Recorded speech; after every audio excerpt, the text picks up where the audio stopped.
नमस्कार। चलिए आज की चर्चा शुरू करते हैं एक काफी चौंकाने वाले तथ्य से। क्रिप्टो करेंसी, आप सोचिए, दुनिया की छठी सबसे बड़ी संपत्ति श्रेणी बन गई है। मतलब गोल्ड और बड़ी टेक कंपनियों के ठीक पीछे। हाँ, ये काफी बड़ी बात है। बिल्कुल। और हाँ, ये सच है कि 1,77,00,000 से ज्यादा क्रिप्टो हैं, पर बिटकॉइन का दबदबा वो अब भी बना हुआ है। तो आज हम इसी पर, मतलब बिटकॉइन में एसआईपी, सिस्टमैटिक इन्वेस्टमेंट प्लान पर थोड़ी गहराई से बात करेंगे। देखते हैं इसमें क्या है। हाँ, और एसआईपी का जो मूल विचार है वो काफी सीधा है। नियमित रूप से एक तय छोटी राशि निवेश करना। और जैसा विश्लेषण में भी बताया गया है, ये बिटकॉइन जैसी अस्थिर संपत्ति के लिए खासतौर पर काम का हो सकता है। अस्थिर, हाँ।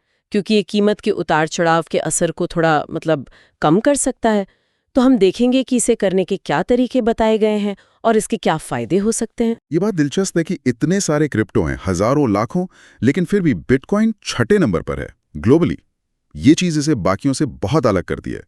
जानकारी से एक जो मुख्य सबक मिलता है वो यही है कि क्वालिटी पर ध्यान देना जरूरी है। जैसे बिटकॉइन, ऐसा नहीं कि किसी भी नए कॉइन के पीछे भागें। और यहाँ आकर्षक बात यह है, जैसा आपने कहा, कि इस फोकस का एक कारण शायद रिस्क मैनेजमेंट है। जानकारों का ऐसा मानना है कि बिटकॉइन जैसे स्थापित एसेट में निवेश करना किसी नए अनजाने कॉइन में पैसा लगाने से शायद कम जोखिम भरा है। ये थोड़ा वैसा ही है जैसे निवेश में क्वालिटी बनाम क्वांटिटी वाली बात होती है ना। सही कहा। कई अनिश्चित चीजों में थोड़ा थोड़ा लगाने से बेहतर है एक जानी मानी चीज में ठीक से निवेश किया जाए। तो फिर सवाल आता है, इसे असल में करें कैसे? जानकारी ये बताती है कि CoinDCX जैसे ऐप्स हैं, उनके जरिए आप 200 रुपये प्रति हफ्ते या 500 रुपये प्रति महीने जैसी छोटी रकम से भी शुरू कर सकते हैं। हाँ, ये एंट्री पॉइंट काफी आसान बना दिया गया है। बिल्कुल। साप्ताहिक या मासिक, जो भी ठीक लगे वो विकल्प चुनें और फिर वो अपने आप होता रहता है। और यहीं से, इसी नियमित निवेश से एक बहुत जरूरी चीज सामने आती है, डॉलर कॉस्ट एवरेजिंग यानी DCA का फायदा। यहां ये वाकई दिलचस्प हो जाता है। हाँ, DCA, डॉलर कॉस्ट एवरेजिंग, ये एक महत्वपूर्ण रणनीति है। देखिए, जब आप नियमित अंतराल पर एक निश्चित राशि निवेश करते हैं तो होता क्या है कि जब कीमत कम होती है तो आप ज्यादा यूनिट्स खरीदते हैं। अच्छा। और जब कीमत ज्यादा होती है तो आप कम यूनिट्स खरीदते हैं। समय के साथ ये आपकी जो औसत खरीद लागत है उसे कम करने में मदद कर सकता है, खासकर बिटकॉइन जैसे बाजार में जहां कीमतें काफी ऊपर नीचे होती रहती हैं। बहुत ज्यादा।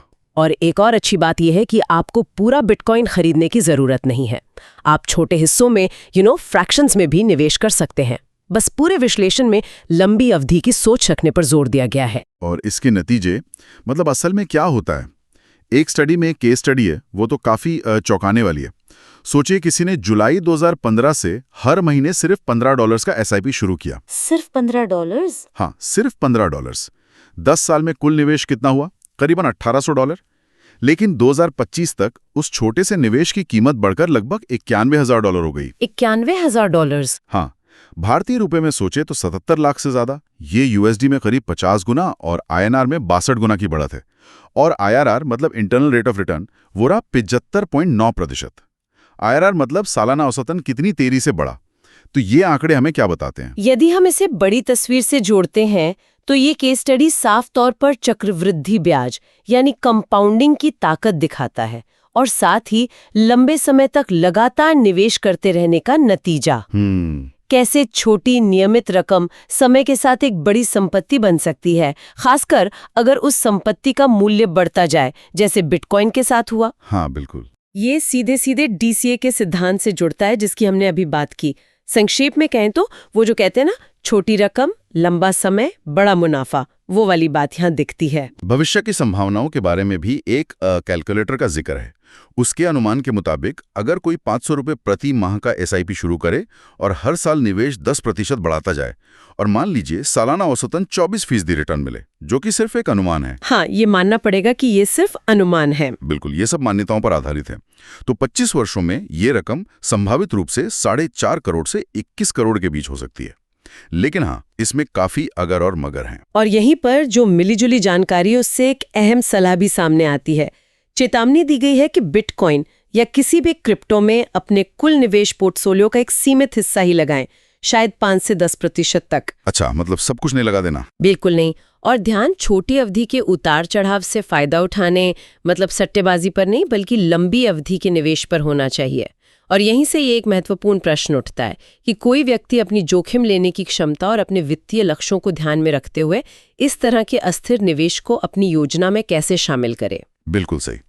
तो इन स्रोतों से जो जानकारी मिली उसका सार यही लगता है कि बिटकॉइन एसआईपी वो डॉलर कॉस्ट एवरेजिंग के फायदे के साथ एक अनुशासित तरीके से छोटे निवेशों के जरिए लंबी अवधि में संपत्ति बनाने का एक संभावित रास्ता हो सकता है। हाँ, और अंत में एक विचार जो इन सामग्रियों से उभर कर आता है, देखिए इसमें जो संभावनाएं दिखाई गई हैं उनको देखते हुए और साथ ही जोखिमों और जो सुझाई गई आवंटन सीमाएं हैं उन पर सावधानी से विचार करते हुए कोई व्यक्ति अपनी खुद की लंबी अवधि की वित्तीय योजना में बिटकॉइन जैसी अस्थिर संपत्ति को शामिल करने का मूल्यांकन कैसे कर सकता है।